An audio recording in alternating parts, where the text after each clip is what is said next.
Cryptocurrency burst onto the scene as a financial revolution. No banks, no governments, just peer-to-peer transactions. Bitcoin promised freedom and privacy, but those same features made it irresistible to criminals. Anonymity, global reach, and difficulty tracing transactions turned crypto into a dream tool for drug cartels and money launderers. Before crypto, criminals had to move mountains of cash, buy car washes, and risk leaving a paper trail. Now, a laptop and Wi-Fi can move millions across borders in minutes. The old-school money laundering, stuffing cash in vans, burying it, or using shell companies, was slow and risky. With crypto, dirty money becomes digital code, sent instantly to anonymous wallets worldwide. Law enforcement used to follow the money, freeze accounts, and seize assets. But how do you seize something that only exists as data on a decentralized network? Crypto created a new playground for illicit activities, offering criminals speed and secrecy never seen before. The promise of an open financial system also opened the door to a new breed of sophisticated criminal. The digital frontier has changed the rules of the game. Now, law enforcement faces a ghostly adversary, one that's everywhere and nowhere at once. The stakes are higher, and the challenges are unprecedented. Crypto's potential for good is matched only by its potential for harm. The revolution is here, but so are the risks. Welcome to the new era of digital dollars and digital dangers. So, how do cartels actually launder money with crypto? It's not just about buying Bitcoin and walking away. Criminals use hundreds of anonymous wallets, constantly moving small amounts, a tactic called chain hopping, to confuse investigators. Mixers or tumblers take dirty crypto, blend it with others, and spit out clean coins, making transactions nearly untraceable. These tools are favorites of ransomware gangs and drug cartels alike. Getting cash into crypto starts with Smurfs, operatives who deposit small amounts at Bitcoin ATMs or kiosks, flying under the radar. Each deposit buys crypto, which is sent to designated wallets, then tumbled through mixers. Over-invoicing is another trick. A cartel company pays way more than the value of goods in crypto, laundering the excess. The process. Street cash is collected, Smurfs buy crypto, coins are shuffled through wallets and mixers, and the clean crypto pays suppliers or is cashed out overseas. Every step is designed to break the chain of custody and erase the money's origin. It's a high-tech, multi-stage version of classic money laundering. The complexity and speed make it a nightmare for law enforcement. Crypto's toolkit has turned laundering into a digital art form. The old rules no longer apply. Criminals adapt fast, using every tool at their disposal. The result? A sophisticated global web of financial crime. Crypto didn't invent money laundering, but it's taken it to a whole new level. And the cat and mouse game continues. Take Bitslato, a crypto exchange that became a money laundering engine for criminals worldwide. With almost no identity checks, anyone could move millions with fake names and zero oversight. The US Department of Justice says Bitslato processed over $700 million in illicit funds, serving darknet markets and ransomware groups. Its biggest partner, Hydra, the world's largest darknet market for drugs and stolen data. Bitslato wasn't a minor player. It was a cornerstone of the criminal crypto economy. When authorities arrested its founder and seized its infrastructure, it sent a clear message. Anonymity isn't invincibility.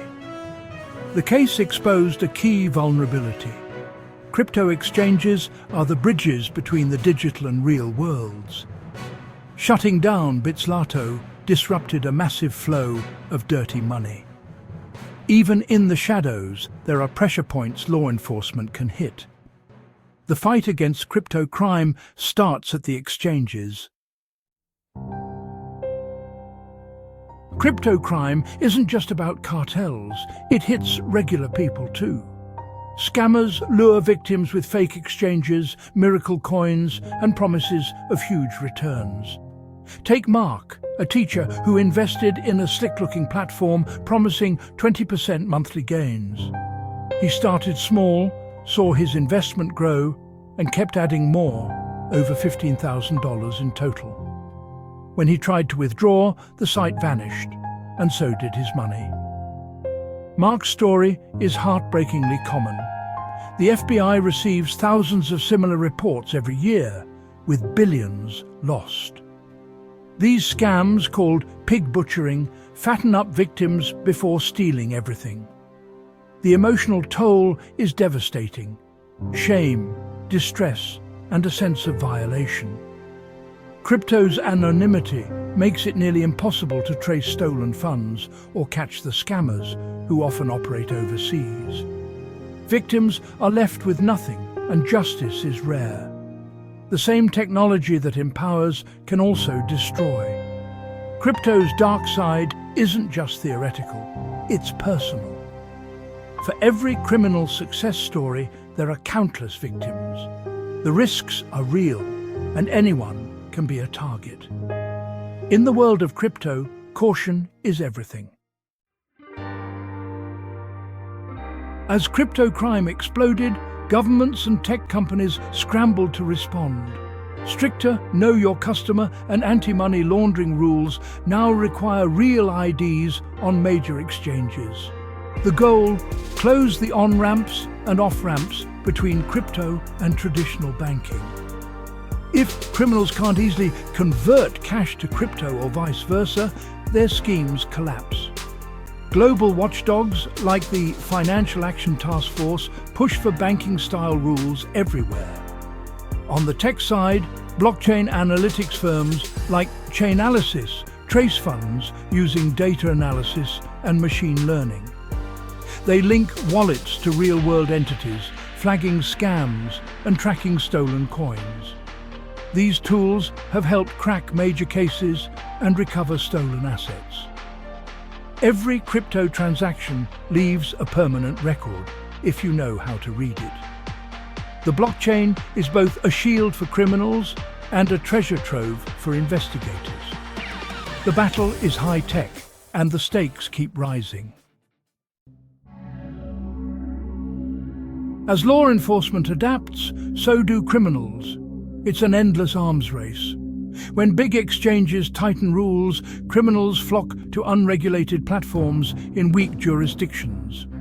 Decentralized exchanges, DEXs, let users trade directly with no company or CEO to regulate.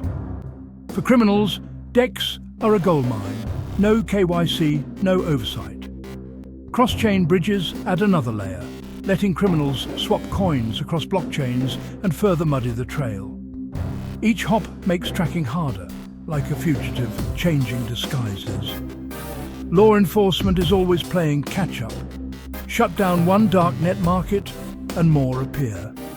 Sanction one mixer, and criminals find another. Crypto's global, decentralized nature makes it a slippery target. Criminals operate across borders, exploiting gaps in the system. The whack-a-mole never ends.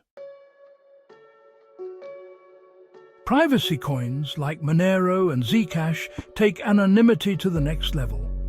Unlike Bitcoin, these coins hide sender, receiver, and transaction amounts, making tracing nearly impossible. For criminals, privacy coins are the holy grail. Transactions happen in a digital black box.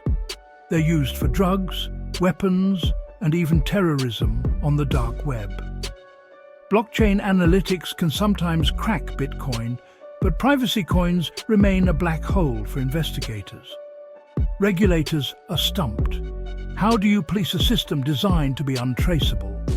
Many exchanges refuse to list privacy coins, and some countries ban them outright. This pushes privacy coins further underground, into decentralized and peer-to-peer trading. The crypto world is splitting.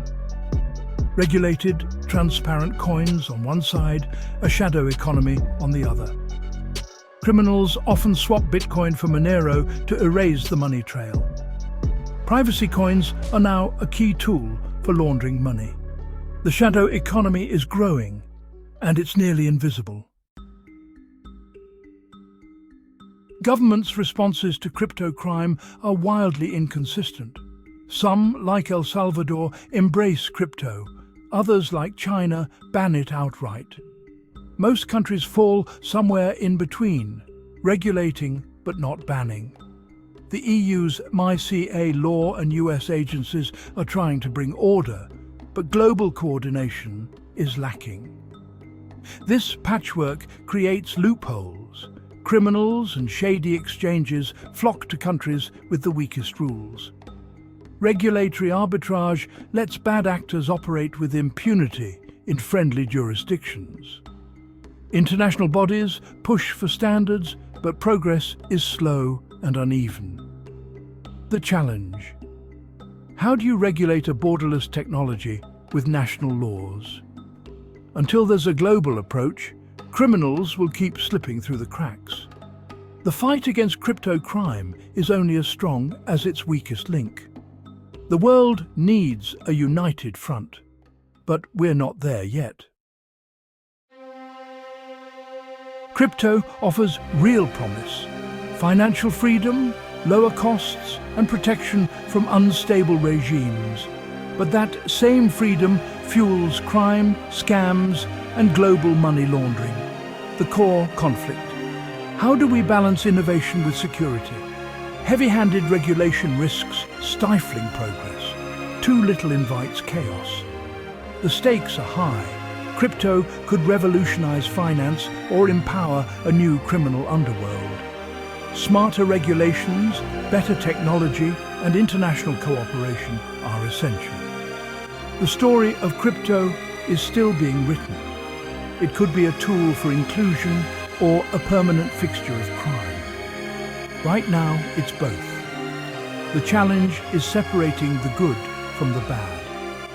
The future depends on finding that balance. The trillion-dollar question: can we harness crypto's power without unleashing its dangers? Only time will tell.